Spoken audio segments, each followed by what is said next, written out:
बिस्मिल्लाह इन्नल हम्दुलिल्लाह नहमदुहु व नस्तईनुहु व नस्तगफिरुहु व नऊज़ु बिल्लाहि मिन शुरूरि अनफुसिना व मिन सय्यिअति अमालिना मन यहदिल्लाहु फला मुदिल्ल लहु व मन युद्लिल फला हादिय लहु व अशहदु अल्ला इलाहा इल्लल्लाहु वहदहु ला शरीका लहु व अशहदु अन्ना मुहम्मदन अब्दुहु व रसूलुहु अम्मा बाद फ़इन्न खैरल हदीसि किताबुल्लाह व खैरल हदी हदी मुहम्मदिन सल्लल्लाहु अलैहि वसल्लम व शर्रिल उमूरि मुहदसातुहा व कुल्लु मुहदसातिन बिदअह वकुल्ला बिदअतिन दलाला वकुल्ला दालातिन फिन्नार।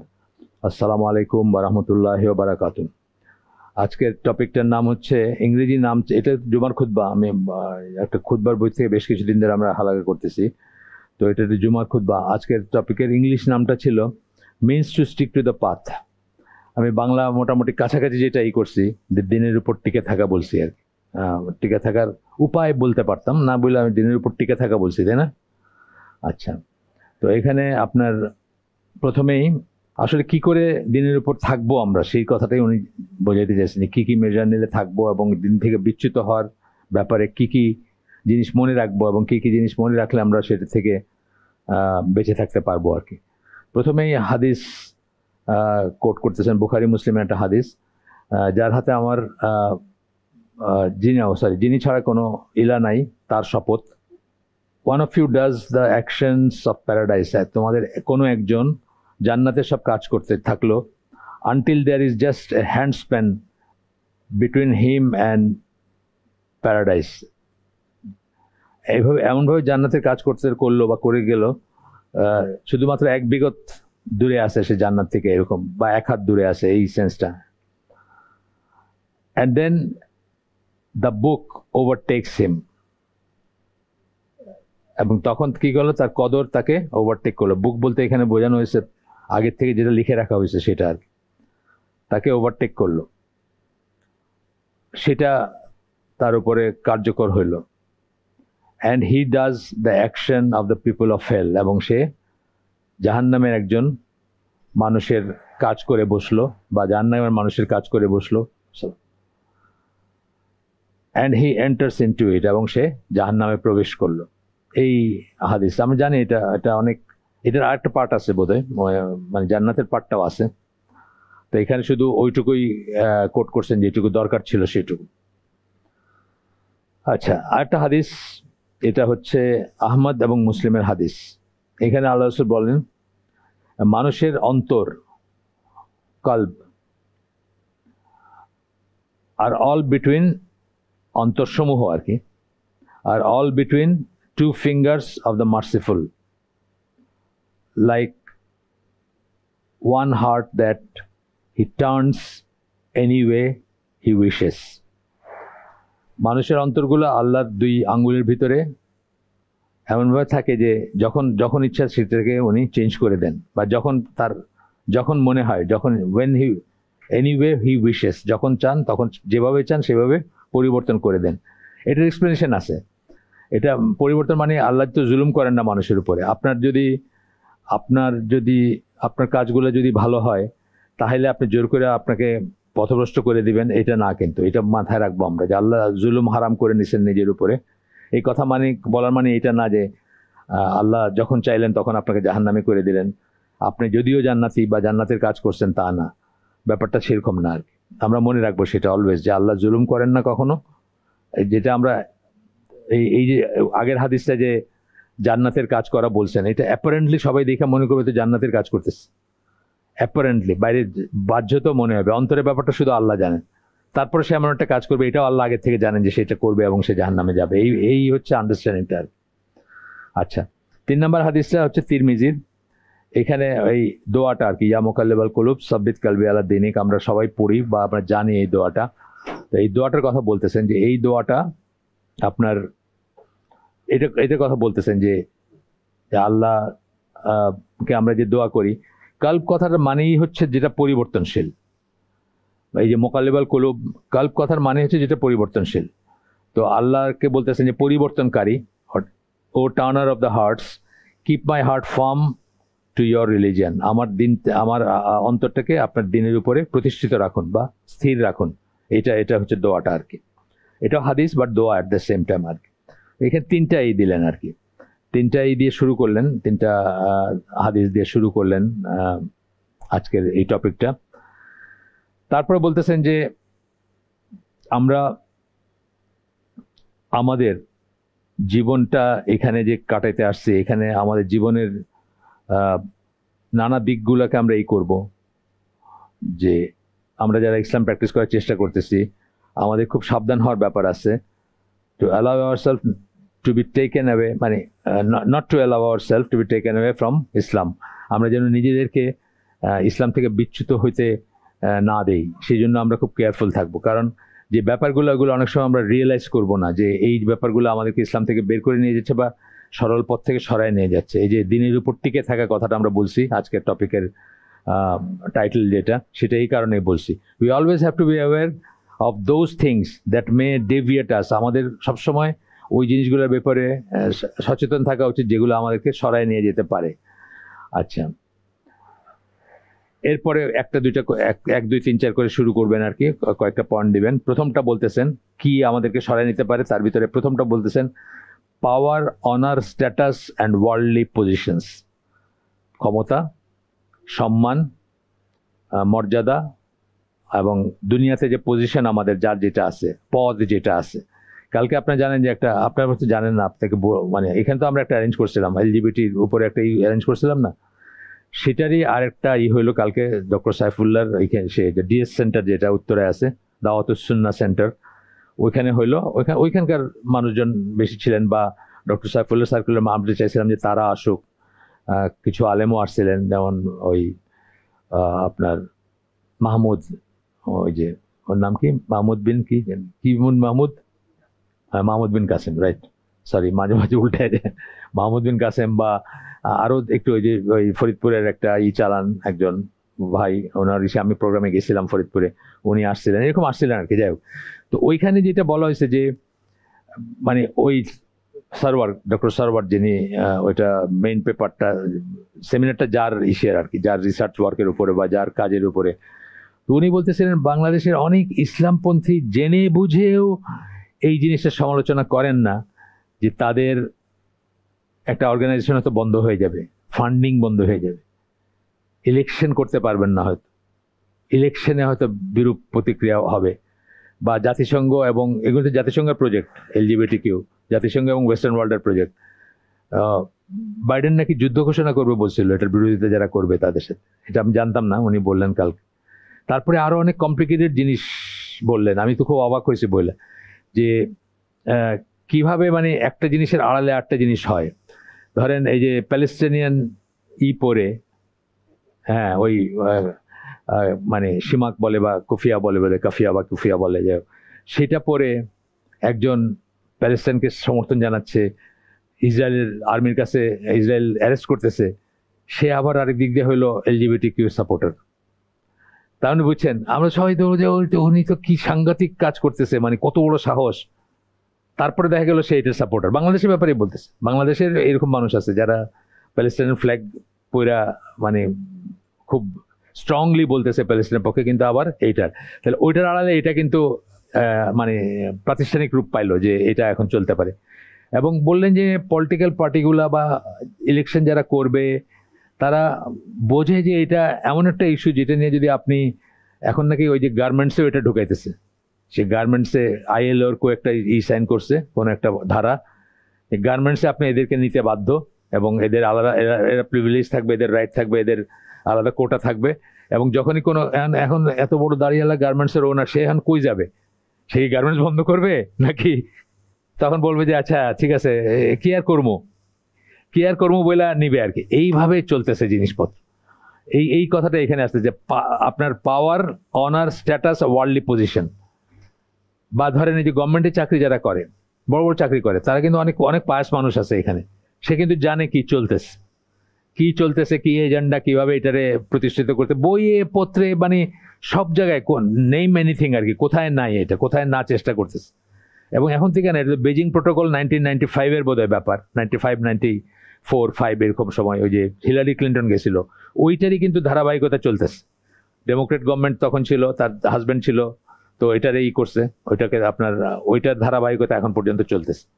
এবং এই ট্রাম্প আসার পরে এটা একটু দম ধরছে, বিকজ ট্রাম্প তো বলছে যে মাত্র 2টা জেন্ডার আছে, বইলা সব পানি ঢেলে দিয়েছে এটাতে অনেকাংশে। ট্রাম্প এবং এলন মাস্ক দুজনেই এটার খুব বিরুদ্ধে।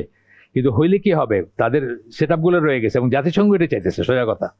জাতিসংঘের ফান্ডিং, এই যে বইয়ে বা আপনার এই যে শিক্ষা খাতে যে ফান্ডিং করে, এর ভিতরে এইটা কন্ডিশন, এইগুলো করতে হবে। এবং কি সাংঘাতিক ব্যাপার, মানে আস্তে আস্তে লজ্জাগুলো চলে যাবে, যে সমস্ত টার্মগুলো কিন্তু কবে থেকে শুরু হয়েছে, এগুলো কবে থেকে শুরু হয়েছে আমরা এগুলো বুঝি না। যাই হোক, এই কয়টার সাইফুল্লাহ ভাই লাস্টে রিক্যাপ করলেন এটাতে।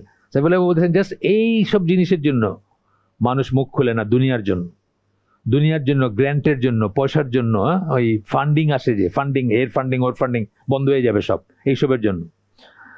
যাই হোক, when a person has status and power, he often tries to protect those rather than standing for truth. একদম মিলে গেছে কথাটা, মানে কালকের এটা তো আমি জানতাম না যে কালকে ওইটা ওখানে বলবে, সে একদম মিলে গেছে।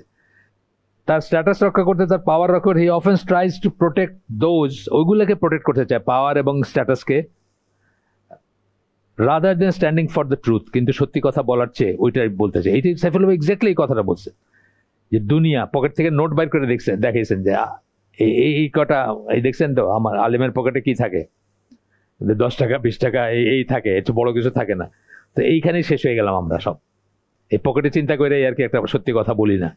উনি একদম নিজের ঘাড়েই নিলেন আর কি, নিজের বলতে মানে তার যে কমিউনিটি সেটার ঘাড়ে নিলেন, যে আমাদের উচিত ছিল সবচেয়ে প্রথমে প্রোটেস্ট করা, কিন্তু আমরাও অনেক সময় মুখ খুলি না। এবং ওই সারোয়ার বললো যে কার কার সাথে কথা বলছে, ইসলামী লাইনের আর কি অ্যাক্টিভিস্ট বা ওই সবাই একটা জায়গায় গিয়ে, এবং তাদেরকে নাকি অন্য আরো কিছু মানে ধরেন ইসলামের কথা বলেন, বাংলাদেশপন্থী, হ্যাঁ, মানে ফরেন ইন্টারফারেন্সের বিরোধী, এইরকম পার্সোনালিটিও নাকি তাদেরকে বুঝাইছেন যে আচ্ছা এখন বিশৃঙ্খলা সৃষ্টি করে না, পরে আমরা দেখবো না এটা আর কি। তারা চুপ করে গেছেন আর কি, মানে আপাতত একটু এই সংস্কার হোক, ইলেকশন হোক, বা যা হবার তা হোক, তারপরে আমরা দেখবো না। আর এই তো এই ইসের ভিতরে, এটা তো এনজিও গভর্নমেন্ট এখন যেটা আছে, এনজিও গভর্নমেন্টের ভিতরে তো বলতে গেলে সবাই এই পন্থী আর কি। সবাই মনে করে যেটা ডক্টর সলিমুল্লাহ, আমি অবাক হয়েছি, উনি মাদ্রাসা শিক্ষাটিকে নিয়ে কত পজিটিভ কথাটা তো বলছে না, যে মাদ্রাসা শিক্ষা এটা মানে তার পয়েন্ট অফ ভিউ থেকে বলছে, আলেমের পয়েন্ট অফ ভিউ থেকে না, তার পয়েন্ট অফ ভিউ থেকে উনি অনেক কিছুকে প্রেস করছে। তারপরে কদিন আগে বলে এটা তো মানবাধিকার, তার এটা নিয়ে আমাদের করার সমস্যা কি আমাদের। আচ্ছা যাই হোক, যেটা বলছেন যে সত্যের সাক্ষ্য দেয় না, অ্যান্ড ওয়ার্কিং ফর আল্লাহ, সত্যের সাক্ষ্য দেয় না বা আল্লাহর হয়ে কাজ করে না, সে ওইগুলার জন্য আর কি, ওইগুলোর জন্য আপনি দেখতেছেন না, পাওয়ারে যাওয়ার জন্য যে কম্প্রোমাইজ করতেছে না অনেক। উনি বলতেছিলেন ঢাকা ইউনিভার্সিটিতে ভেন্ডিং মেশিন লাগাইছে, কিসের ভেন্ডিং মেশিনে? তো বলতেছে যে ভেন্ডিং মেশিনের অর্থটাই হয়তো চেঞ্জ হয়ে যাবে বাংলাদেশ। ভেন্ডিং মেশিন বলতে বাংলাদেশে কি মানে সারা দুনিয়া কি মনে হয়, যে আমি পয়সা ঢুকাবো, একটা ড্রিঙ্কস বার হবে, একটা চকলেট বাইর হবে, নাহলে একটা চিপস বাইর হবে, মানে এক এক দেশে এক একটা। নুডলস দেখছি আমি কোরিয়াতে, নুডলস খায়, ওই বাইর হলে পানি দিয়ে খাইতে পারে, পানি ছাড়াও খাইতে পারে, যাই হোক ইনস্ট্যান্ট নুডলস। তো এটা এখন ভেন্ডিং মেশিনের মানে হয়ে যাবে বাংলাদেশে এটা। এবং এটা করতেছে কারা? ইসলামপন্থীরা করতেছে। এতে কি হইতেছে, লজ্জা জিনিসটা ভেঙে যাচ্ছে। জাস্ট 20, 30, 40 বছর আগে মেয়েরা প্রেগনেন্সির কথাটা ওপেনলি কোনোদিন কথা বলতো না, এটা ভাঙার জন্য মানে আমাদের এক ইসলামপন্থীর মাইয়া আছে, অস্ট্রেলিয়া থাকে, ফেমিনিস্ট, আমি তখন ব্লগিং করতাম, সেও ব্লগিং করতেছে। এই টাবু ভাঙতে হবে, ফিসফিস করে কেন বলতে হবে যে আমি প্রেগনেন্ট হয়েছি? আচ্ছা, এক ছেলে পট করে জিজ্ঞেস করছে, আপা আপনি প্রেগনেন্ট, মানে ব্লগে হয়েছেন, তারা দিচ্ছে ব্লগ করে। মানে এই কবে থেকে শুরু হয়েছে এগুলা? এবং এইগুলা যে এইসব ওদের এজেন্ডা, এগুলা করতে, লজ্জা তো ইমানের একেবারে অবিচ্ছেদ্য অংশ, লজ্জা না যার তার ইমান নাই, সিম্পল কথা। এইটাকে ভাঙতেছে, এই সমস্ত কথাবার্তা ডিসকাস করবে, বইয়ে পড়াবে, তারপরে আপনার এই যা হচ্ছে আর কি, এখন এগুলো কোনো ব্যাপার না। যাই হোক, তারপরে বলতেছেন যে when humans are forced to choose between, যখন আপনি ফোর্স, এই যে এখন বাংলাদেশে যেটা চলতেছে, ইউ আর ফোর্স কিন্তু ফলোইং আল্লাহ অর কিপিং দেয়ার পাওয়ার, তাই চলতেছে না? কাফের দেশে তেল মারতেছি না আমরা, পাওয়ারে যাওয়ার একটা রাস্তা বাইর করার জন্য, তাদের এন্ডোর্সমেন্টের জন্য, তারা যেন একটু আমারে ফেভার করে, আমার যেন টিকতে দেয়, আমার যেন ইলেকশনটা করতে দেয়। কি খুশি, সারা কুক আসছে ফুলের তোড়া নিয়ে, মানে এগুলো কত অ্যাঙ্গেলের ছবি দিয়ে একই খুশি। মানে একটা প্রবাদ বাক্য আছে, আমি বলতে পারলাম না এটা, মালিকে ডাকছে আর কি সামথিং, এবং আমার আল্লাহদের আর সীমা নেই আর কি। আচ্ছা, many times they make the wrong choice and bitterly hold on to their power and forget about Allah. Wrong choice করে মানুষ, ভুল ভুল জিনিসটা চুজ করে পাওয়ারে থাকার জন্য, পজিশনে থাকার জন্য, এবং আল্লাহর সম্বন্ধে ভুলে যায়। Power and status often lead to pride. Power এবং স্ট্যাটাসে কি হয়? ফুটানি চলে আসে, অহংকার চলে আসে, অ্যারোগেন্স, অহংকার, হিপোক্রেসি, মুনাফিকি, and loss of true faith, এবং সত্যিকার ইমানটা হারায় ফেলে। মুনাফিকি তো আসেই, আপনি ডবল ফেসেড না। আপনি এখানে গেলে পিস করতে টুপি একটা মাথায় দিয়ে দিলেন, আপনি এই সম্প্রদায়ে অ্যাপিস করার জন্য একটা টুপি মাথায় দিয়ে নামাজও পড়ে ফেলেন পারলে একক, আর ওইখানে গিয়ে আপনি LGBTQ এজেন্ডা বাস্তবায়ন করতে একদম সব করে দিলেন। এবং একটা কথা আছে, কালকে সার্ভার বলছে, এই কথাটা খুব চিন্তার ব্যাপার, শক ডক্ট্রিন একটা কথা আছে, শুনছেন শক ডক্ট্রিন কথাটা? এটা কিন্তু এখন ইদানিং কালে আলোচনা হয় না। তিয়ানমেন স্কোয়ারে যখন 10,000-এর মতো মানুষ মারছিল চায়না, জানেন তো, একটা বড় গন্ডগোল হয়েছিল, বিশাল একটা ব্যাপার হয়েছিল। ওইটার আড়ালে অনেক কিছু তারা করে ফেলছে যেটা এমনি সময় করতে পারতো না। যখনই কোনো একটা ন্যাচারাল ডিজাস্টার হয়, পলিটিক্যাল ডিজাস্টার হয়, যে 5 তারিখ, যেমন 5ই অগস্ট যেটা হয়েছে, একটা ডিজাস্টার না, মানে ডিজাস্টার ইন এ সেন্স মানে সবকিছু আপসাইড ডাউন না, সব ভেঙে পড়ছে সমস্ত সিস্টেম। এর আড়ালে কিন্তু অনেক কিছু অনেকে করায় নিচ্ছে বা করায় নিচ্ছে, যেটা আমি জানি না।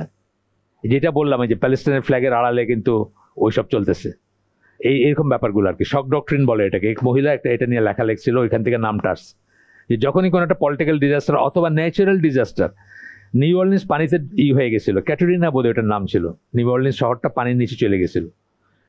ওই সময় করলো কি, এক ইহুদি ছিল, অ্যাডভাইজার ছিল, ওই লুজিয়ানা, তো স্টেটের নাম ওইটার, সে করলো কি, লুজিয়ানাতে এই পড়াশোনা ফ্রি ছিল, এই বিশেষ করে ওই আপনার কৃষ্ণাঙ্গরা বেশি বা গরিব মানুষ বেশি, তাদের জন্য পড়াশোনাতে একটা ফ্রি ছিল আর কি মানে একটা গ্র্যান্ট ছিল বা ওয়েভার ছিল। চট করে ওটা সরাই দিল, বুঝছেন, কেউ খেয়ালই করলো না, বা সবাই তো ওটা নিয়ে ব্যস্ত। ওইটাতে ওরা মাস 6 ধরে চলছে, ওইটার পানি সাফ করা, ওইটার ঘর ঠিক করা, এইসব চলছে। এই ফাঁকে দিয়ে কিন্তু এটা করে দিল। ওই মহিলা ওইখান থেকে এটা লিখছিল যে শক ডক্ট্রিন, মানে একজন মানুষজন শকে থাকে, তখন মানুষ অন্য সাইডগুলোর খেয়াল করতে পারে না, অন্য দিক দিয়ে কি হয়ে যাইতেছে। আমাদের দেশে এক্স্যাক্টলি সেটা হইতেছে, অনেক কিছু নাকি তারা করায় নিচ্ছে। হয়তো এটা রিভার্স করা যাবে, এখনো ইরিভার্সিবল হয় নাই, কিন্তু অনেক কিছু করায় নিচ্ছে। মানে পাঠ্যপুস্তকে এই থাকবে, গানের টিচার থাকবে, এটা করবে, ওটা দেখতেছেন না, শুনতেছেন না, এগুলো নিয়ে বিতর্ক। গানের টিচার কম্পালসারি থাকবে, এটা নাকি আমাদের পার্ট অফ আর কি। কেমন কথা হইলো এটা, সব স্কুলে নাকি গানের টিচার থাকতে হবে। আরো কি একজন ওই জেন্ডার দিবে, সেই টিচারও থাকতে হবে, সেটাও নাকি একটা আছে, জেন্ডার ট্রেনিং দিবে আর কি। সেই লোকের আবার কত করে এক একটা ক্লাসে কত পাবে, এইগুলাও স্যাংশন ট্যাংশন হয়ে গেছে, বুঝছেন। আর আমরা এখান থেকে মানে ঝগড়াঝাটি করতেছি অন্য জিনিস নিয়ে আর কি। শক ডক্ট্রিন যেটা বললাম, আর কালকে ও বলছে একটু করে, মানে আমার মনে আসতেছিল না শব্দটাকে, পরে এমনি নিজে থেকে মনে আসলো যে আমি তো এখানে পড়াশোনা করছিলাম এই তিয়ানমেন স্কোয়ারের পরে, ওইখানে 10,000 মানুষ মরছে, এটা নিয়ে যখন খুব মাতামাতি হচ্ছে, চাইনিজ গভর্নমেন্ট অনেক কিছু করে নিছে যেটা এমনিতে করতে পারতো না। যেমন ধরেন এই যে চায়না তো বেসিক্যালি ক্যাপিটালিস্ট, যদি আপনি ওইভাবে বলেন, হ্যাঁ, এক নায়কের আন্ডারে ক্যাপিটালিস্ট। এই যে বড় একটা শিফট, এই যে তাদের ওয়ার্ল্ড ভিউতে একটা শিফট হলো না, যে তারা এখন ক্যাপিটালের পিছে দৌড়াবে, এই সমস্ত জিনিসগুলো ওই সময় করছে, যখন ওই তিয়ানমেন স্কোয়ারে ম্যাসাকারটা হয়েছে ওই সময়টায়। যাই হোক, পড়ে দেখেন আপনারা, এই সম্বন্ধে থিওরি আছে। 2 নাম্বার, তাহলে আমরা দেখলাম যে পাওয়ার, অনার, স্ট্যাটাস এবং ওয়ার্ল্ডলি পজিশন, এটা আমাদেরকে অনেক সময় আমরা কিন্তু সত্যের সাক্ষ্য দিতে পারি না। হ্যাঁ, এখানে একটা কথা আছে, অনেক সময় মাসলাহাত একটা ব্যাপারটা আলাদা একটা জিনিস।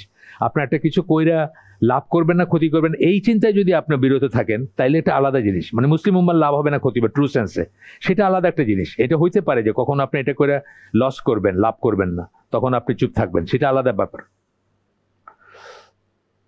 2 নাম্বার, কিন্তু নিজের পজিশনের জন্য, নিজের ফুলুস, টাকা পয়সার জন্য, নিজের গ্র্যান্টের জন্য, নিজের ওই বাইরে থেকে ফান্ড আসবে, এইসব ফান্ডগুলো কোথা থেকে আসে? এই ফান্ডগুলো এমনি দেয় নাকি আপনার? ডিএফআইডি ফান্ড নিয়ে বাংলাদেশে আপনি ইসলাম প্রতিষ্ঠা করেন, আমি শুনছি, নিজে শুনছি যে ডিএফআইডির ফান্ড নিয়ে ইসলামের কাজ করবে। ডিএফআইডি ফান্ড আপনার এমনি দিবে? দেয় কারে দেয়? এগুলা যারা তাদের এজেন্ডা বাস্তবায়ন করবে, সিম্পল কথা। আর একবার ওটা গিলছেন মানে আর কিন্তু নড়াচড়া করতে পারবেন না, তারপরে তো ওই লাইনেই যাইতে হবে। 2 number, wealth is often the driving force that leads people to stray from the path.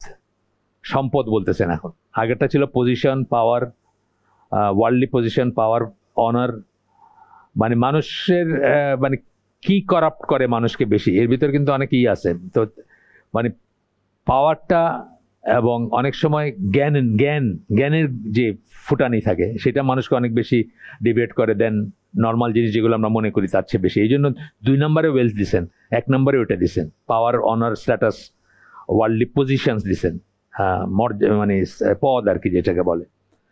দেখেন না পদের লিগে কি করে মানুষে, একটা এই থানা পর্যায়ের, ওয়ার্ড পর্যায়ের পদের লিগা দেখবেন কত বড় একটা লাগায় রাখছে, বড় একটা ছবি পরে, তারপরে 3 জনের, এখন 3-4 জন ছাড়া হয় না, এটা হলো বাস সাইডের উপরের দিকে 3-4 জন, আর ডান সাইডে এসে আবার 2-1 জন আছে, তার নিচে হইলো যে দিশে আসে তার আর কি এটা, হ্যাঁ একটা পদ আর কি। মানে আর তারপরে আবার ওইটা বলবেন না, মানে এলাকাবাসী, অনেক সময় দেখবেন যে এলাকাবাসী আর কি, মানে এটা এলাকাবাসী চাইছে আর কি। আচ্ছা, তো wealth is often the driving force. আচ্ছা, এরপরে বলতেছেন সম্পদের কথা, either the seeking of wealth or the enjoyment of wealth, হয় নতুন করে সম্পদ চাওয়া, অথবা যেটা আছে সেটা এনজয় করতে পারার জন্য এটাকে প্রোটেক্ট করা বা এটার উপর বসে থাকা, এইটা দেখবেন অনেক সময় আপনাকে আল্লাহর পথ থেকে দূরে সরায় নিয়ে যায়।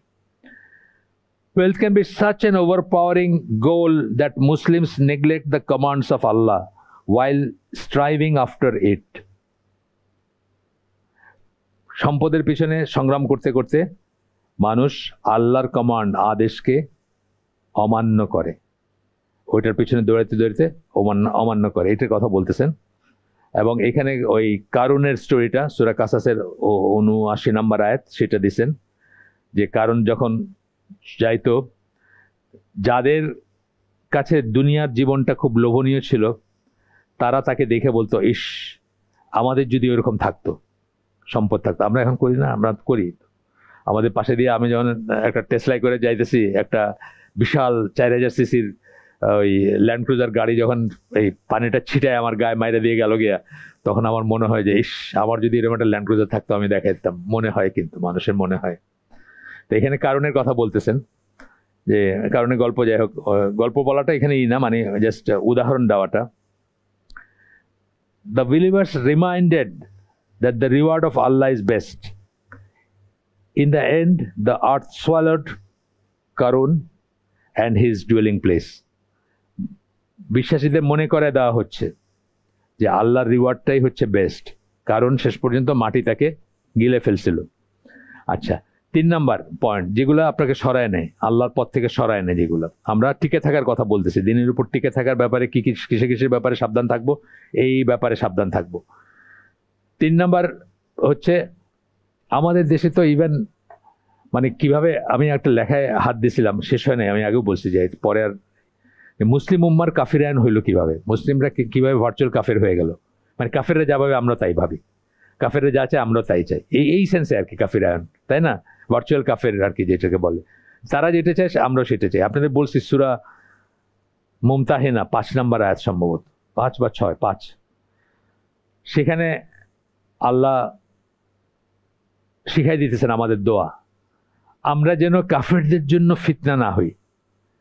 কাফেরদের জন্য আমরা ফিতনা হবো, এটা কেমন একটা কথা না, কেমন উদ্ভট একটা কথা। মানে কাফেররা আমাদের জন্য ফিতনা হয়, কাফেরদের সিনেমা, কাফেরদের নাটক, কাফেরদের গান, কাফেরদের ন্যাংটা নাচ, এগুলোর জন্য আমাদের জন্য ফিতনা এগুলা।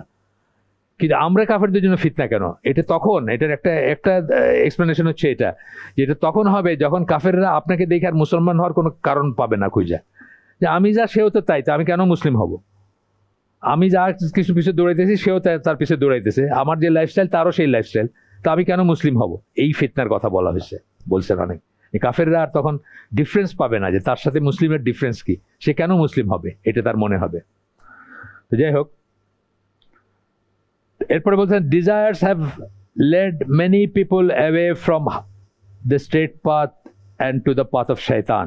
এখানে ডিজায়ার্স বলতে হাওয়া, যেটা কামনা বাসনা যেটা, সেটা বোঝাই দিচ্ছেন।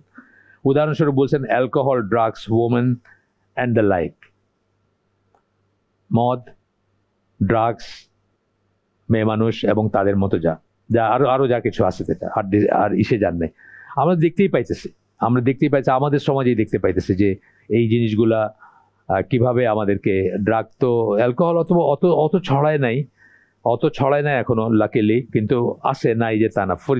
ফরিদপুর না তো, গ্রেটার ফরিদপুর, মাদারীপুরে এক মেয়ে মদ খায় মরে গেছেন নাচতে নাচতে, মায়ের সামনে মদ খায় মরে গেছেন।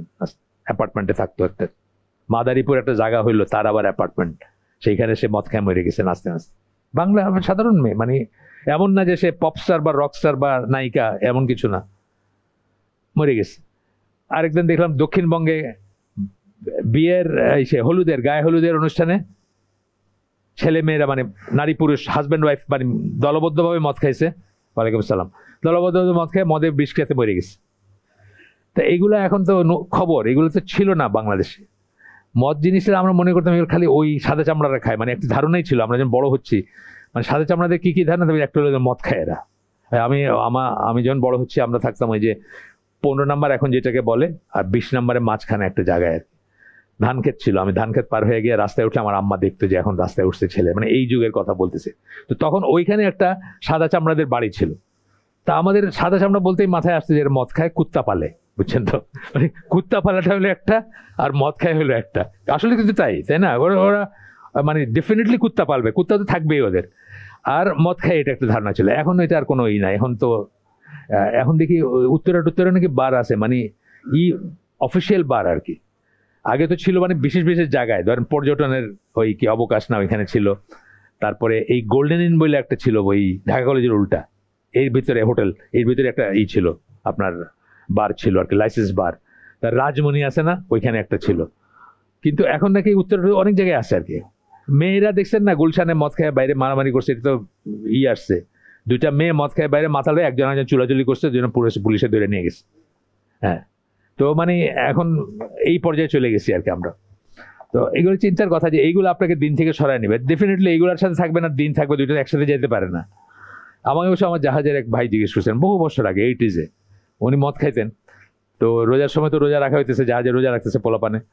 তো উনি আমার জিজ্ঞেস করছেন যে আমার কি রোজা হবে, মানে রাতে তো মদ খান, দিনের বেলায় রোজা হবে কিনা। আমার যখন তখন থেকে কি নলেজ 80s, বুঝছেন না, 20, আমার বয়স 20-এর ঘরে আর কি, তখন 20-এর কোঠায়।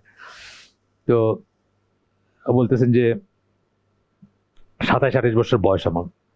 তো বলতেছেন যে এনাম আমার কি রোজা হবে। আমি বললাম ভাই আমি তো একসাথে এই দুইটার উল্লেখ কোথাও পাই নাই, মদ এবং রোজা।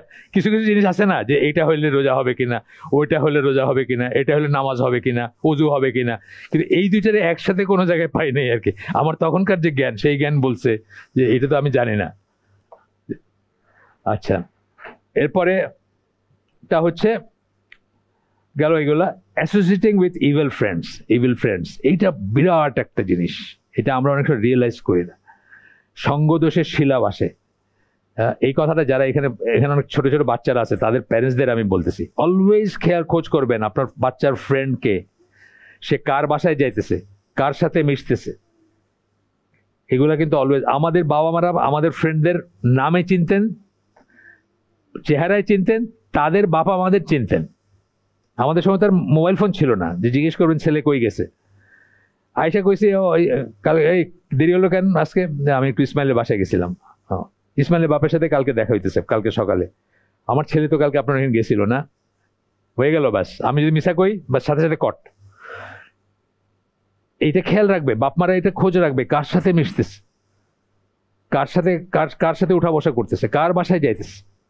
ইভিল ফ্রেন্ডস যেটা বললেন, সঙ্গদোষের শিলাবাসে, এটা যখন সবসময়কার জন্য সত্য। এটা হাদিস দিচ্ছেন এখানে, আবু দাউদ তিরমিজির হাদিস, the person is on the religion of his close friend, তার নিকট বন্ধু যে বা মানে যার শরীর যে, তার দিনের উপর একজন ব্যক্তি থাকবে। So you should look to see who you take as a close friend, কাকে ক্লোজ ফ্রেন্ড হিসেবে নিতেছেন, এটা আপনি বিচার করা উচিত। এখানে একটা ছোট্ট কথা বলার আছে, যে তার মানে কি এটা যে একজন ইভিল যার আছে, যার ভিতরে খারাপ বৈশিষ্ট্য আছে, তাকে আমরা একেবারে একদম কথাই বলবো না, তা না। কিন্তু এখানে একটা থিওরি আছে যে যখন দুজন মানুষ এ এন্ড বি, একজনের সাথে একজনের ইন্টারাকশন হচ্ছে, either A B K influence করে বা বি এ কে ইনফ্লুয়েন্স করে, এটা খুব ইম্পর্টেন্ট জিনিস। কিন্তু যদি মনে করেন যে আপনি তাকে ইনফ্লুয়েন্স করতে পারতেছেন, আপনি যে দাওয়া দিবেন, যে নসিহা করবেন, ফাইন, আপনি কথা বলতে পারেন। কিন্তু যখনই দেখবেন যে ইনফ্লুয়েন্সটা অন্য দিক থেকে হইলো, আপনি গত 5 বছর ধরে কোনোদিন টেলিভিশনে কোনো প্রোগ্রাম দেখেন নাই, নাটক দেখেন নাই, এখন তারে দাওয়াত দিতে গিয়ে তার ড্রয়িং রুমে বসে আধা ঘন্টা দেখে ফেললেন, তাইলে বুঝতে হবে যে এটা আপনার ইসে এসে ঢুকে পড়তেছে, আপনি ইনফ্লুয়েসড হচ্ছেন, সে ইনফ্লুয়েন্সার। কিন্তু আপনারা দেখা পুলক ভাই আসছে বইলা টিভিটা বন্ধ করে দিল, তাইলে একটা লাভ আছে, তাই না? একটা লাভ অন্তত হইলো, সে আধা ঘন্টা ওই প্রোগ্রামটা দেখবে না। এই তো যে আধা ঘন্টা আপনি ওখানে বসে আছেন, তাইলে বুঝলেন যে আপনার একটা এফেক্ট আছে তার উপর। কিন্তু দেখলো যে আপনি দাওয়াত দিতে গিয়ে আপনি এখানে দেখে, বা আজকাল তো অনেক বছর দেখি না টেলিভিশন, অনেক উন্নতি হয়েছে আজকালকার প্রোগ্রামের, তাইলে বুঝতে হবে কি যে ইনফ্লুয়েন্সটা আপনার উপর আসতেছে। এই কথাটা এখানে মানে আসে আর কি এই হাদিসের সাথে। Many times it is a Muslim's best friend that encourage him to do the prohibited. অনেক সময় দেখা যায় একজন মুসলিমের সবচেয়ে নিকটতম বন্ধু যে সে তাকে একটা খারাপ কাজ করতে প্ররোচিত করতেছে বা ইন্ডিউস করতেছে, and makes him forget about the deed that he is supposed to perform, এবং যে কাজটা তার করার কথা ছিল সেটা তাকে ভুলাই দিচ্ছে। জাস্ট ফর এক্সাম্পল প্রমাণ হচ্ছে নামাজ। যার নামাজের সাথে হিসাবপত্র নাই, সে তো আপনারা ওই সময় গপ্প করতেছে, আপনি ঘড়ি দেখতেছেন, আর মসজিদে মানে হাইটে যেতে 2 মিনিট লাগে, হ্যাঁ 3 মিনিট আগে আপনি ঘড়ি দেখতেছেন, সে তো গপ্পই করে যেতেছে, তার তো এটা ইউজ না, সে ওটা যাইতে। আপনাকে দৌড়ায় গিয়ে দেখলেন যে অলরেডি সূরা ফাতিহা শেষ, প্রথম রাকাতের 1 রাকাত গেছে গিয়ে। আর এই ব্যাপারটা আর কি, এটা একটা খেয়াল করার ব্যাপার। 5 নাম্বার, 4টা বললাম আমি অলরেডি। 5 নাম্বার হচ্ছে ডাউটস অ্যান্ড মিসকনসেপশনস। হ্যাঁ, ডাউটস এবং মিসকনসেপশন। একটা বললেন ডাউট, আর একটা হলেন ভুল কনসেপ্ট বা ভুল ধারণা কোনো একটা ব্যাপারের সামনে। আমরা যখন বড় হচ্ছি, আকবরিয়ার মা বলে এক কাজের মহিলা ছিল আমার বাড়িতে, আমরা 1-1 পড়ি, 1 রোজার সময় দেখি বিড়ি খায়, বুঝছেন। আমার আম্মা ডাকলো, এই তুমি রোজা রাখো না? হ্যাঁ আমি তো রোজা। তুমি বিড়ি খাও কেন? বিড়ি তো খাওয়া না, এটা তো খাই না কিছু, এটা খাওয়ার কিছু না, এটা তো এই জন্য, এটা তো মানে দম দিতেছে আর ফালাই দিতেছে। এটা হলো মিসকনসেপশন, এটা হচ্ছে মিসকনসেপশন, তার জানার ভুল ছিল। এটা একটা যেমন, আরেকটা হচ্ছে বলতে ডাউটটা তো খুব মারাত্মক জিনিস। এটা আমরা বলছি যে অন্তরের প্রধান 2টা রোগ যেটা ডিজিজ, একটা হচ্ছে শাহাওয়াত, একটা হচ্ছে শুবহাত। শাহাওয়াত যেটা কামনা বাসনা, আমরা অনেক কিছু করে ফেলতে পারি, একটা হিট অফ দ্য মোমেন্টে একটা কিছু করে ফেললাম, পর মুহূর্তে আমি কান্নাকাটি করতেছি, তওবা করতেছি আল্লাহর কাছে, বা বুঝতেছি যে জিনিসটা ঠিক হয় নাই, এটার থেকে মুক্তিটা ইজিয়ার। কিন্তু শুবহাত মানে সন্দেহ, কোন একটা জিনিসের সন্দেহ আছে, এটা কি এরকম, এটা ওরকম নাকি, মানে এরপরে কিন্তু আপনার একটা জাল, মানে শয়তানি করবে এটা, আপনার এটাকে আরো জাল বুনতে থাকবেন, আর খালি এটার সাপোর্টিং কথাগুলো মনে আসবে। সো মাচ সো দ্যাট, বললাম না যে আপনার ইমান যদি শক্ত না হয় আর আপনি যদি নিজেকে এক্সপোজ করেন। আমার ছেলে বলতেছিল কিন্তু যে আমি অনেক কিছু ইউটিউবে অথবা অনেক লেখা আমি পড়ি না, বিকজ আমি মনে করি আমার সেই লেভেলের জ্ঞান নাই যেটা দিয়ে আমি এটাকে ফাইট করতে পারতাম। নলেজের মানে শুবহাত যেটা, সন্দেহ যেটা, সেটার একমাত্র টুলস হচ্ছে জ্ঞান, যেটা দিয়ে আপনাকে এটা ফাইট করতে পারেন। তো এখন আপনার যেটা বলেন স্কলাররা, যে ডাউটটা হচ্ছে ওই 2টা রোগের ভিতরে, ওই শাহাওয়াতের চেয়ে ডেঞ্জারাস হচ্ছে ডাউট। কারণ ডাউট মানুষের ভিতরটা, যদি আপনি এটা চিকিৎসা না করেন, তাহলে আপনার ভিতরটাকে কুরে খাবে এবং আপনার ইমান হারায় ফেলবেন টোটালি। বহু হয়েছে এরকম। তো এইগুলা ডাউট ঢুকানোর জন্য তো দুনিয়ার সব কাফের মুশরিকরা একদম মানে হাজার ওয়েবসাইট আছে কি করে একজন মুসলিমের মনের ভিতরে ডাউট ঢুকাবে। সমাজ সদের এক ছেলে আমাকে একদিন ফোন করে বলে, স্যার এই মক্কা নাকি মক্কা না? আমি কে বলছে আপনারে যে এই জায়গায় একটা ডকুমেন্টারি বানাইছে, এটা নাকি মক্কা নাকি আসলে জর্ডানের ওইখানে পেট্রা। বলি যে আপনি যদি কাফের থেকে দিন নেন, তাহলে আমি আপনার কেমনে হেল্প করব? মক্কা যে মানে একটা ধারাবাহিকতা আছে না, মানে আপনি অলমোস্ট বলতে পারেন যে এইখান দিয়ে অমুকে হাঁটছে, আর এইখান দিয়ে অমুকে বসছে, এই জায়গায় অমুকে শুইছে, এইভাবে মানুষ দেখতে পারে। মক্কার হিস্ট্রি যারা জানে, বই আছে, কিন্তু মক্কার হিস্ট্রির উপরে বই আছে, অ্যাটলাস আছে, মক্কার অ্যাটলাস আছে, মানে কিভাবে করছে মক্কা আস্তে আস্তে কিভাবে ফ্লারিশ করছে বা আছে। জিয়াউদ্দিন সরদার একটা সুন্দর বই আছে ওই মক্কার উপরে, আছে আমার কাছে। যাই হোক, অলমোস্ট আপনি দেখতে পাইতেছেন এরকম মনে হবে। তারপরে কইতেছে এই মক্কা নাকি মক্কা না। তো কেন? মুসলমান থেকে নিজের ধর্ম জানার আগে কাফিরের ডকুমেন্টারি হোক যাই বানাইছে সেটা দেখছে আর এরকম আপনি অনেক পাবেন আপনাকে ইসের জন্য।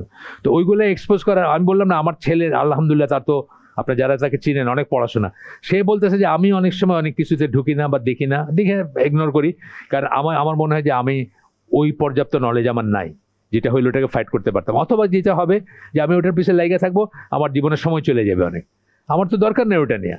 এই যে মক্কা এসে বলছে আমি কি বিশ্বাস করি মক্কা এসে, না আমার পড়াশোনা করার দরকার নেই, তুই তোর ওটা নিয়ে থাক, আমার দরকার নেই। মানে এটা এমনই জলজন্ত ব্যাপার যে এটা কোনো দরকার নেই। মানে এটা মক্কা এবং মদিনা সেম জিনিস। আপনি এখানে কবরগুলো আছে, হ্যাঁ, এই পথ দিয়ে অমুকে হাঁটছেন, এইখান দিয়ে অমুকে আসছেন, এই দরজা দিয়ে অমুকে ঢুকছেন, এইখানে মসজিদ কুবা বানাইছেন, তারপরে এখানে আসেন আপনি, সবকিছু জলজন্ত। তারপরে আপনি কইতেছেন এটা এই মদিনা সেই মদিনা না, এরকম ব্যাপার আর কি। তো যাই হোক, ডাউটস এর কথা বলতেছেন। Many people allow doubts and misconception to creep into their minds. Creep বলতেছেন কেন? এই সন্তর্পণে আসে না, ক্রিপ মানে পিঁপড়া বা পোকামাকড় যেভাবে আসে সেটাকে ক্রিপ বলে আর। তো আস্তে আস্তে যে ঢুকে যায় সেটা। তো কেন এটা আপনি এটার অ্যালাউই করবেন না নিজের, আপনি ওই দরজাগুলো বন্ধ রাখবেন, ওই দরজাগুলো বন্ধ রাখবেন যেগুলোর মাধ্যমে এগুলো ঢুকবে। কারণ আপনার যে নলেজ নাই, এটা যখন শত্রু বোঝে তখন সে জিনিসগুলো চুজ করে না যে কি বইলে আপনার ঘায়াল করবে। আমি একটা উদাহরণ দিই না, লা ইকরাহা ফিদ-দীন, দিনের ব্যাপারে কোনো জোরাজুরি নাই। এই কথাটা আমরা শুনি না, সবাই শুনি তো, এটা সূরা বাকারা 256 নম্বর আয়াত। দিনের ব্যাপারে কোনো জোরাজুরি নাই। অ্যান্ড আপনি শুধু এইটুকুই পড়ছেন, বাংলা ট্রান্সলেশন কোনো মতে ইসলামী ফাউন্ডেশন থেকে এইটুকু পড়ছেন। অ্যান্ড আপনার ছেলেরে দাওয়াত দিছে ওই আলিয়াস ফ্রান্সিসে কোনো একটা প্রোগ্রামে যাবে, আপনি কোনো না ওইখানে যাবি না। আপনার ছেলে আপনার কোনো লা ইকরাহা ফিদ-দীন, আপনি এখন ছেলে তো কোরআন থেকে দলিল দিয়েছেন, আপনি চুপ করে গেলেন যে আসলে তো আল্লাহ তো বলছেন দিনের ব্যাপারে জোরাজুরি নেই। এটা কেন হইলো? কারণ আপনি জানেন না এটা। এই যে মিসকনসেপশন যেটা বললেন, আপনি এটার মিনিংটা জানেন না।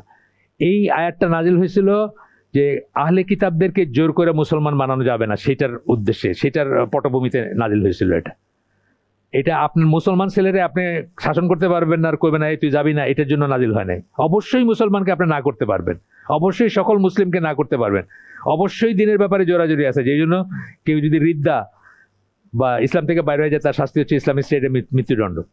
বোঝাবে তারে, সুযোগ দিবে তবা করার, তারপরে মৃত্যুদণ্ড। অবশ্যই দিনের ব্যাপারে জোরাজুরি আছে, মুসলিমের ব্যাপারে আছে, কাফের ব্যাপারে নাই। তাকে জোর করে আপনি মুসলিম বানাতে পারবেন না, ব্যাপারটা এতে ছিল।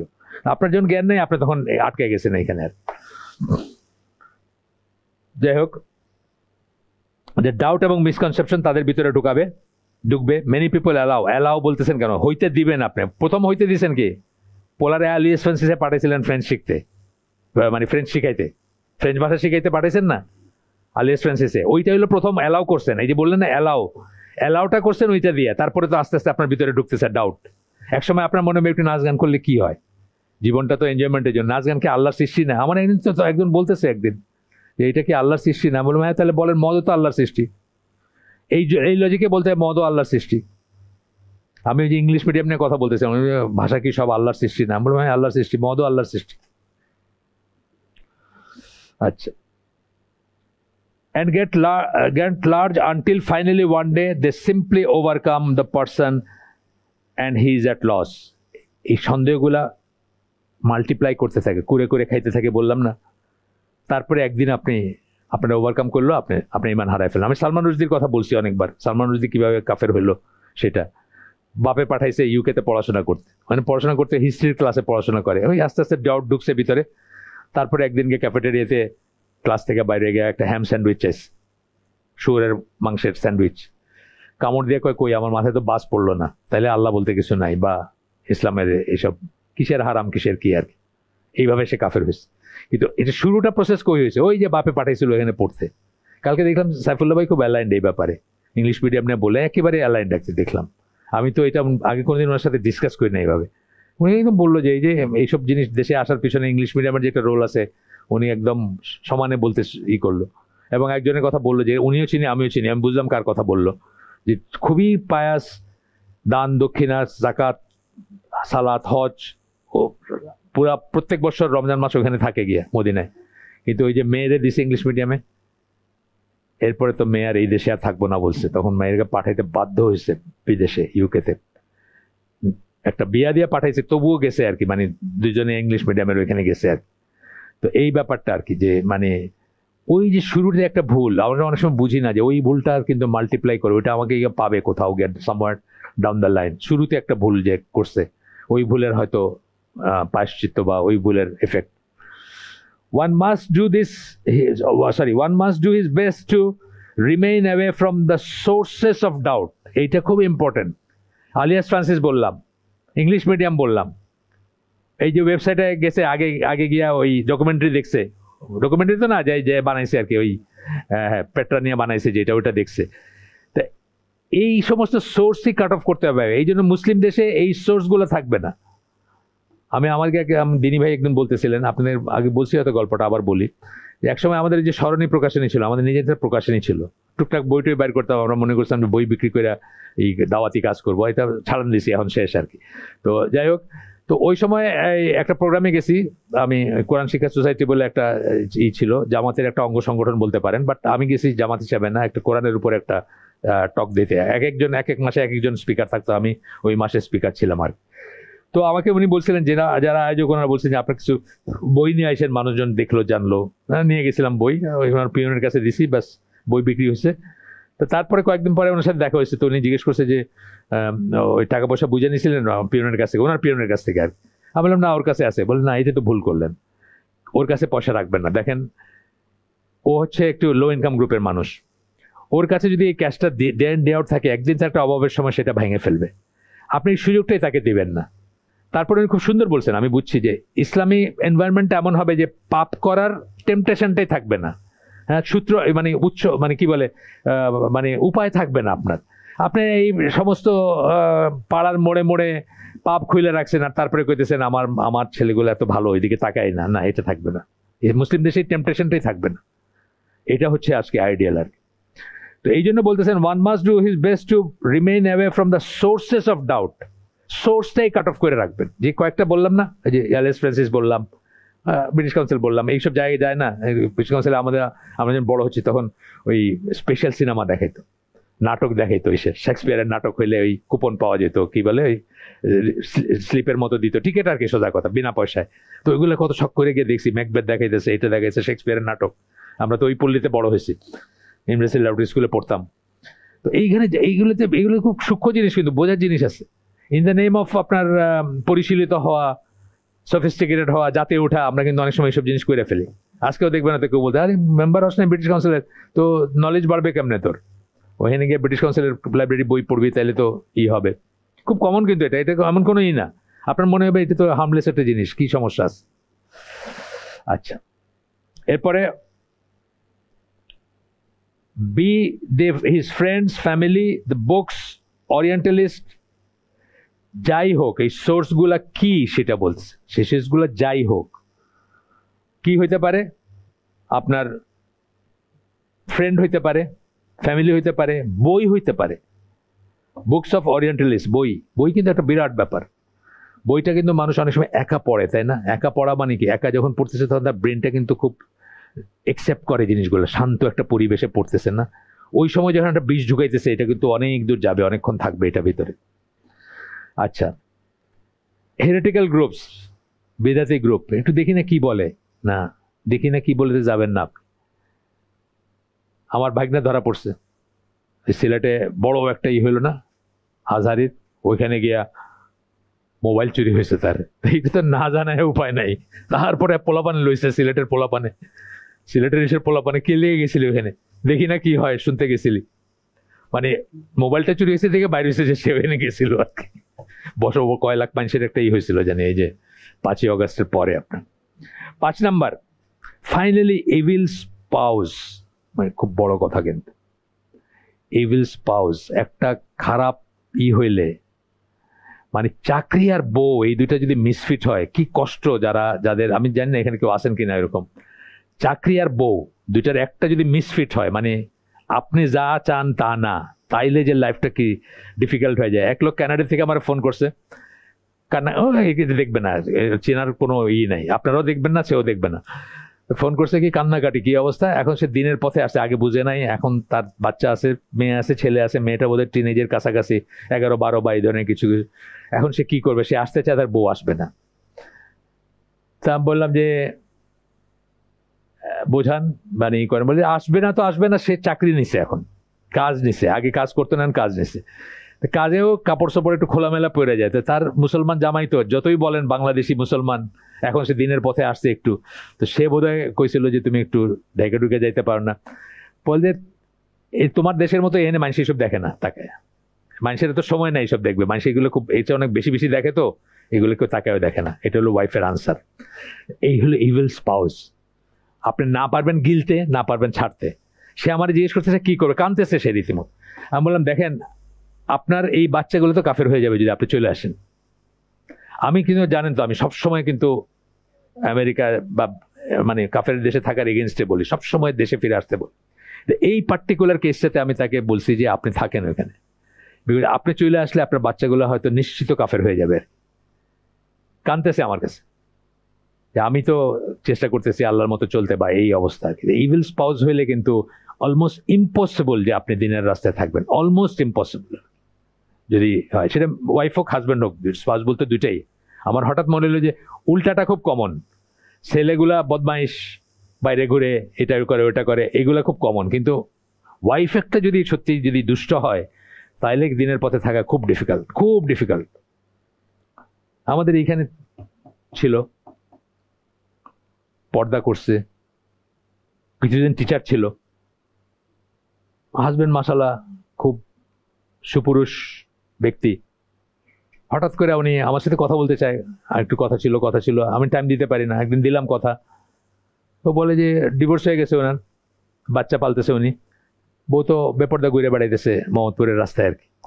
মানে পর্দাটা তার রিয়েল পর্দা ছিল না আর কি, কোনো একটা কারণবশত কোনো একটা দুনিয়াবি লাভের জন্য সে করছিল আর কি। এইরকম কিছু যদি কপালে পড়ে যায় কারো, তাহলে আমার মনে হয় চৌকাট পাল্টায় ফেলা দরকার আর কি। যত কষ্টই হোক ঘরের চৌকাট মানে পাল্টায় ফেলা দরকার।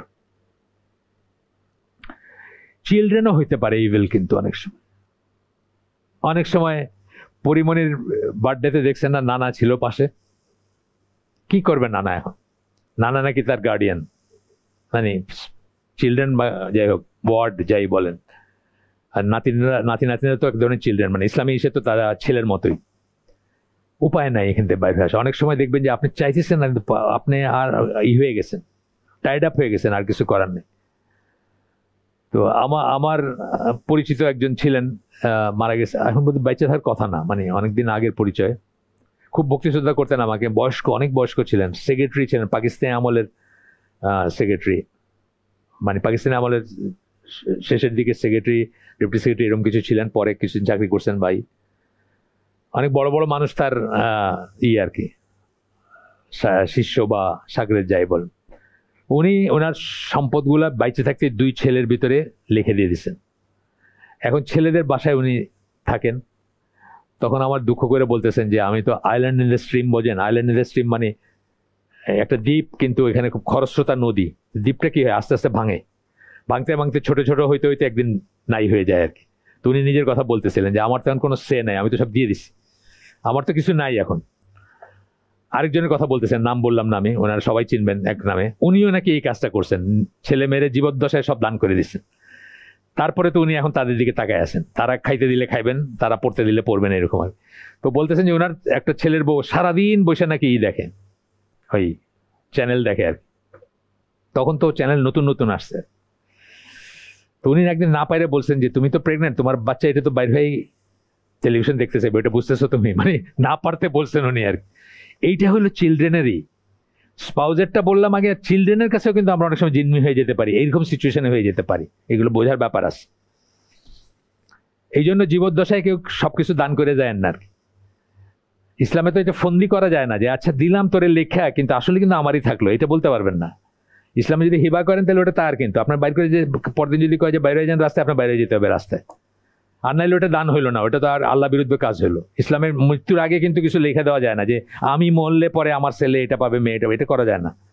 বাইচে থাকতে আপনি দিয়ে দিতে পারেন, ইকুয়ালি দিবেন সবাইরে, যদি দিয়ে দেন তাহলে মনে রেখেন আপনার পরদিন বাইর করে দিতে পারে, এটাও মনে রাখার ব্যাপার আছে। আচ্ছা, তো বলতেছে যে আর also strong temptations that can force a person to abandon his religion. এটার জন্য মানুষ কিন্তু দিন ত্যাগ করতে পারে, স্পাউস এবং ছেলে মেয়ের জন্য। A person may try so hard to please his spouse. এই যে ওয়াইফকে প্লিজ করার জন্য মানুষ ঘুষ খায় না, খায়, মানুষ সুদ খায় না, খায়, মানুষ পলিটিক্যালি করে না, করে।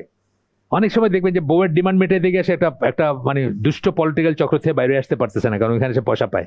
এই জন্য that he becomes willing to abandon parts of his or her religion। গেল এটা। এই 6টা পয়েন্ট উনি বললেন টোটাল, মানে কিভাবে। এরপরে অন্য এসে যাইতেছেন, make sure that we are not sacrificing any part of our religion and our relationship with Allah. আমাদের দিনের কোনো অংশকে আমরা কোরবানি দিতেছি না, ত্যাগ করতেছি না, অথবা আমাদের আল্লাহর সাথে রিলেশনের কোনো কিছুকে আমরা নষ্ট করতেছি না। We should take the time to ask our self, নিজেকে জিজ্ঞেস করার জন্য সময় নিব। এই প্রশ্ন জিজ্ঞেস করবো নিজেকে, am I allowing my work or goal in this world to lead me astray? আমি কি এই দুনিয়ায় আমার কাজ অথবা আমি যে হাসিল করতে চাই সেটাকে কি অ্যালাউ করতেছি আমাকে পথ থেকে বিচ্যুত করার জন্য, ফ্রম দ্য পাথ অফ আল্লাহ, আল্লাহর রাস্তা থেকে এই করার জন্য? এটা আমরা জিজ্ঞেস করব। হ্যাঁ, মানে নিজেকে জিজ্ঞেস করবো বলতেছে, নিজের ভিতরে জিজ্ঞেস করব। am I letting my friends and associates convince me to do things that I knew are not correct? আমি কি আমার ফ্রেন্ডস অথবা অ্যাসোসিয়েটেড, আমার বন্ধু যারা, আমার সাথী যারা, তাদেরকে কি অ্যালাউ করতেছি আমাকে কনভিন্স করতে, এমন কাজ করতে যেটা আমি মনের ভিতরে আগের থেকেই জানি যে এটা কারেক্ট না বা এটা ঠিক না? এরপরে বলতেছেন যে আরও কিছু করবেন।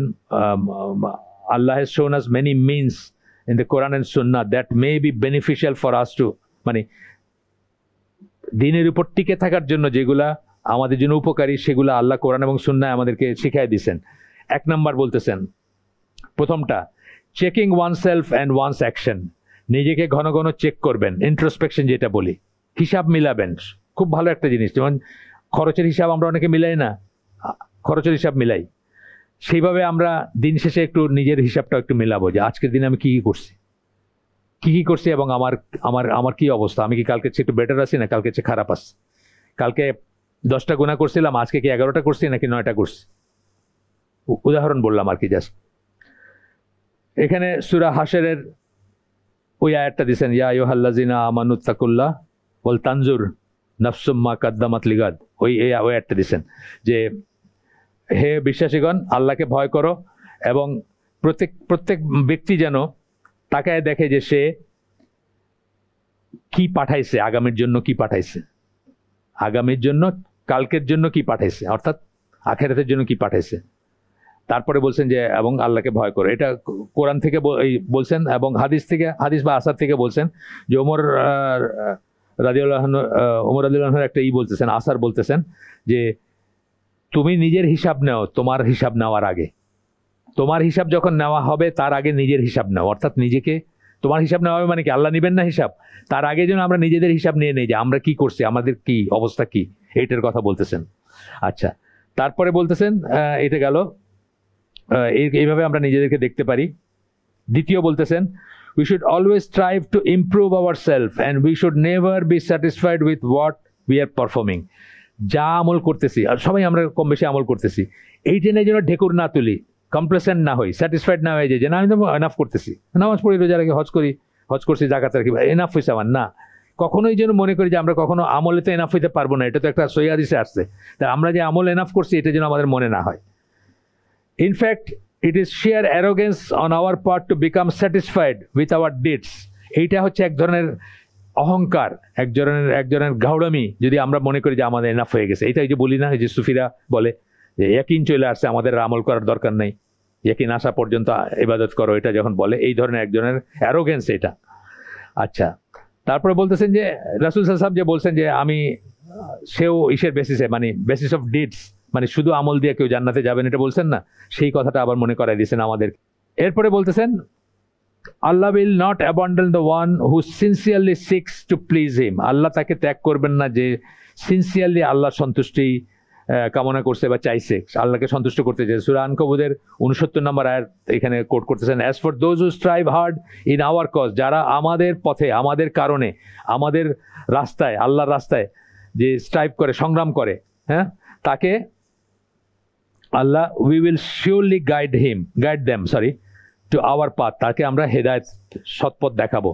তাইলে যারা চেষ্টা করবে তাদেরকে দেখাবেন। 3 নম্বর বলতেছেন দোয়া করা। আমরা যে যখন দোয়া মানে জপা না, কিন্তু আমি আগে বলছি বারবার, দোয়া এবং জিকির আজকার জপা না, এটা যখন করবেন তখন মন, মানে অর্থটা জানবেন এবং এটার সাথে অ্যালাইন থাকবে মনটা, আপনার অন্তরটা। যেমন ইহদিনাস সিরাতাল মুস্তাকিম, অত্যন্ত বড় একটা দোয়া, আমরা 17 বার মিনিমাম ডেইলি করি, কিন্তু আসলে কি আমরা অ্যালাইন হয়ে করি? আসলে যখন পড়তেছি তখন কি আমি চাইতেছি যে আল্লাহ আমাকে এইটা দেখেন? অনেক সময় আমরা কিন্তু মিস করি এটা। এটা বলতেছেন যে দোয়া করি আমরা যেন সিনসিয়ারলি যেন আল্লাহর কাছে দোয়া করি, আল্লাহ যেন আমাদেরকে পথের উপর রাখেন। এরপরে বলতেছেন যে এই এই যে দিনের উপর টিকে থাকার জন্য, মানে আগে প্রথমে বলছেন বিচ্যুত হওয়ার ব্যাপারগুলো, তারপর এখন টিকে থাকার জন্য কি কি করা এগুলো বলতে গিয়ে বলতেছেন যে সাউন্ড ইসলামিক নলেজ করলে এটা হচ্ছে টিকে থাকার একটা উপায়। It is through sound Islamic knowledge that we can increase our certainty of the truth. নিশ্চয়তা যেটা, ইয়াকিন যেটা, এটা বাড়বে কি দিয়ে? যত বেশি নলেজ হবে তত বেশি নিশ্চয়তা বাড়বে আপনার, তাই না? যখন আপনার ডাউটটা তো কখন আসে? যখন আপনার বললাম না যে শয়তান আপনার ওই আয়াত দিয়ে বললাম লা ইকরাহা ফিদ্দিন, আপনি এটার মানে জানেন না যে এটা কি কি প্রসঙ্গে বলা হয়েছে। সো আপনার একজনে বুঝাই দিল যে দিনের ব্যাপারে জোরে জোরে আপনি চুপ করে গেলেন। এই যে ব্যাপারটা আর কি, সাউন্ড ইসলামিক নলেজ থাকলে তো আপনাকে এই ভুল ভাবে আপনাকে পরিচালিত করতে পারতো না। That we can increase our certainty, আমাদের নিশ্চয়তা বাড়বে, নিশ্চয়তা বাড়া, ইয়াকিন বাড়বে আমাদের। Of the truth of Islam, ইসলাম যে সত্য সেটা। আপনি যদি আসলে পড়াশোনা করতেন, আপনি কোনোদিন জিজ্ঞেস করতেন না এই মক্কা নাকি মক্কা না, তাই না? আপনি মক্কা সম্বন্ধে কিছুই পড়াশোনা করেন না, ইসলাম সম্বন্ধে কিছু পড়াশোনা করেন না, আগে চলে গেছেন ইন্টারনেট থেকে আর ওই ইউটিউব থেকে কে কি কইতেছে ওটা দেখতে। And the truth of the here after, এবং আখেরাতের সত্যতা সম্বন্ধে আপনি নিশ্চিত হইতেন যদি আপনার সাউন্ড রাখতো। এইটা একটা উপায় নিশ্চিত হওয়ার এবং ওই ডাউটকে এবং ওই বিচ্যুতিকে দূরে রাখার। পঞ্চমটা বলতেছেন having good friends and sticking to the Muslim community. এইখানে আসতেছে আমাদের কিছু কথা। ভালো বন্ধু রাখবেন, শুধু বন্ধু না, একটা মুসলিম কমিউনিটির ভিতরে থাকবেন। পাচক তো আপনার সহি আকিদার দিনী ভাইদের সাথে দেখা হবে, যারা শুদ্ধ আকিদা মানহাজের উপর আছে।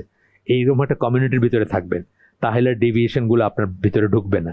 কমিউনিটি অত্যন্ত ইম্পর্ট্যান্ট একটা জিনিস। When one sticks to a good Islamic community, he will see Islam being applied in front of him. সে দেখবে তার সামনে ইসলাম অ্যাপ্লাইড হইতেছে। একটা জিনিসের ডাউট আছে, ওটা ধরতেছে না, টাচ করতেছে না। একটা জিনিসের ডাউট আছে, কোন একটা বিজনেস একটু ডাউট, না আমি তো করবো না ভাই। এই জিনিসগুলো অ্যাপ্লাইড হইতে দেখবে, সে পর্দায় অ্যাপ্লাইড হইতে দেখবে, ঠিকভাবে জবাই করা অ্যাপ্লাইড হইতে দেখবে। কোরবানির সময় আমরা ইনশিওর করি না যে ঠিকভাবে যেন আমাদের পশুগুলো জবাই হয়। মানে এই ধরনের যত, একটু ছোট থেকে শুরু করলাম, যত কিছু আসবে সব কিছুতে দেখবে যে অ্যাপ্লাইড হচ্ছে ইন ফ্রন্ট অফ হিম, তার চোখের সামনে অ্যাপ্লাই হচ্ছে। He will then grow to appreciate Islam. তখন সে ইসলামকে আরও অ্যাপ্রিসিয়েট, যদি কারো একদম লিকওয়ার্ম হয়, কেউ যদি উমলি গরম বলি না আমরা, একটু হালকা হালকা মুসলিম হয়, তার ভিতরে কিন্তু এই জিনিসগুলো দেখে তার অ্যাপ্রিসিয়েট করতে শুরু করবে। Even more, and he will never have the thought of straying and looking for any other type of community. এইটা ছেড়ে আরেক ধরনের কমিউনিটি, গুলশানে গিয়ে হাই সোসাইটির ভিতরে থাকা বা সিনেমা পল্লীতে থাকার কথা সে চিন্তা করবে না। সে বুঝবে যে এটা কথা। আমাদের এখানে আসছে না, গোপালগঞ্জ থেকে নাটোর থেকে চলে আসছেন, একবারে ব্যবসা পাতি গুটায় চলে আসছেন এখানে এসে এখন থাকতেছেন, স্কুলে বাচ্চা দিচ্ছেন, আসেন। এই যে আজান দেয় যে এখানে, উনি তো গোপালগঞ্জ থেকে আসছে, ফুল ফ্যামিলি নিয়ে ব্যবসা পাতি গুটায় নিয়ে চলে আসছে। আচ্ছা, Unfortunately, in so many cases, Muslims spend a great deal of time with non-Muslim friends or with non-practicing Muslim. দেখা যাবে যে আমরা অনেক সময় নন মুসলিম ফ্রেন্ডদের সাথে অনেক সময় করি, এবং নন প্র্যাকটিসিং যারা তাদের সাথেও করি। আমাদের কত মানে ভেরি ফ্রিকুয়েন্টলি জিজ্ঞেস করেন যে ওদেরকে গ্রিট করবো কি করে? আমার বস হলো নন মুসলিম, বস হলো হিন্দু, তারে গ্রিট করবো কি করে? কঠিন একটা প্রশ্ন না? ডে ইন ডে আউট দেখা হইতেছে তার সাথে। আমাদের একটা জুনিয়র আছে, পাওয়ার প্ল্যান্টের সিইও ছিল, 6 লক্ষ টাকা বেতনের চাকরি করত, 6 লক্ষ টাকা বেতনের চাকরি করত। রোজা রাখছে, একদিন ইফতার করছে, বোর্ড মিটিং চলতেছে, মাগরিবের নামাজ চলে যেতেছে, চাকরি ছেড়ে দিচ্ছে। নন মুসলিমের ওই পাওয়ার প্ল্যান্টটা নন মুসলিমের মানে অমুসলিম কারো মালিক, সেই মালিক ডাকছে, এখন বোর্ড মিটিং চলতে, সবাই আছে, ইফতারের ব্যবস্থা করে রাখছে ওইখানে, পানি আর খেজুর 2টা রাখছে, নামাজ আছে না সাথে, বোর্ড মিটিং চলতেই আছে, নামাজের সময় চলে যেতেছে। ও রিজাইন করছে, এইটা ধরে এই পদ ধরে ওর ডিভোর্স হয়ে গেছে। ওর বউ এইটাকে নিতে পারে নাই যে এইরকম একটা চাকরি পজিশন, ওই যে বললাম স্পাউস, ইভিল স্পাউস, বউ নিতে পারে নাই, ছেড়ে দিছে, যে মানে ডিভোর্স হয়ে গেছে ওর। তো এইগুলা খেয়াল করবেন। তারপরে একদম শেষে চলে আসছে আমরা, এখানে একটা হাদিস বলতেছেন, আবার মনে করাই দিচ্ছেন আমাদেরকে। আল্লাহ রাসূল বলেন, it is called the heart because of its fluctuation. এটাকে কাল্ব বলা হয় কারণ এটা ফ্লাকচুয়েট করে, ওই যে বললাম পরিবর্তনশীল। কাল্ব কথাটা মানে হলো যা পরিবর্তনশীল। The similitude of the heart is like a feather at the root of a tree. The wind turns upside down, একটা পালকের মতো যেটা বাতাস আসলেই উল্টায় যায় আর কি, সেটা বলতেছেন, হার্টের কথা বলতেছেন আর কি। যাই হোক, আমরা ইয়া মুকাল্লিবাল কুলুব যেটা ওই সময় বলছি আমরা, এই দোয়াটার মানেও কিন্তু এটা, হে পরিবর্তনকারী, যেটা পরিবর্তনশীল সেটার পরিবর্তনকারী যে আল্লাহর কথা বলতেছেন। সাব্বিত কালবি আলা দিনিক, ইয়া মুকাল্লিবাল কুলুব সাব্বিত কালবি আলা দিনিক। আচ্ছা, this is the nature of humans heart. আমাদের অন্তরের নেচার হচ্ছে এটা, প্রকৃতি হচ্ছে এটা, টাইপ হচ্ছে এটা। It is filled with emotions, thoughts, desires and so fourth. Emotion কিন্তু মানুষকে বিচ্যুত করে অনেক সময়, তাই না? ব্যবিচার অবিচারগুলো হয় কিন্তু বেসিক্যালি ইমোশনের স্ট্রিং ধরে হয়, ওই সুতা ধরে টান দেয় যখন, তখন মানুষ আর না করতে পারে না। থটস, চিন্তা ভাবনা, একলা একলা চিন্তা করতেছেন, অলস মস্তিষ্ক শয়তানের মানে চারণ ভূমি আর কি। এই জন্য সবসময় বলে জিকিরে থাকার কথা বলেন। কেন বলেন? যখনই মনে হবে যে ব্ল্যাঙ্ক, আপনি কিছু নাই, কিছু চিন্তা করতেছেন না, তখনই আল্লাহর নাম নিতে শুরু করেন, যে ফর্মে আপনি, যেটা আপনার ভালো লাগে সেটা নিতে, সুবহানাল্লাহি আলহামদুলিল্লাহ, বা যেটা আপনি যা মনে, লা হাওলা ওয়ালা কুওয়াতা ইল্লা বিল্লাহ, বাট ওইখানে নিয়ে যান, অকুপাইড রাখেন। ব্রেনটা যদি খালি রাখেন, চিন্তা যদি খালি রাখেন, তাহলে ওই ইভিল চিন্তা ঢুকতে পারে, and so forth. It can be easily swayed, এটা ইজিলি এক পাশ থেকে আরেক পাশে চলে যেতে পারে হার্টটা। সোয়া মানে হচ্ছে দোদুল্যমান হওয়া। আচ্ছা, লাস্ট লাইনটা পড়বো আমরা এখন ইনশাল্লাহ। আমি সব পড়ি না, ওই যে হাইলাইটগুলো পড়ি, আপনাদের দেখাইতেছি, সব পড়ি না, শুধু হাইলাইট করে আগে হোমওয়ার্ক করে আসি, ওইগুলো পড়ি যাতে জিনিসটা ছোট হয়, নাহলে তো চলতে থাকবে। সাথে আবার বাইরের কথা বলি অনেক।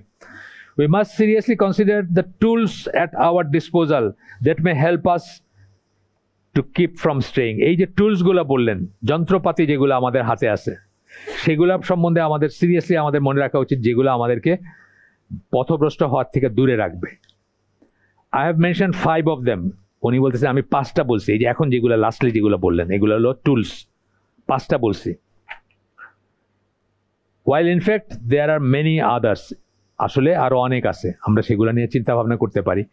মোট কথা, এটার সামারি যেটা আজকে পড়লাম, আমরা নিশ্চিত হব না নিজেদের আমল নিয়ে, নিজেদের ইমান নিয়ে, নিজেদের আখেরাত নিয়ে, আর যা অবস্থায় আছে সেটা নিয়ে।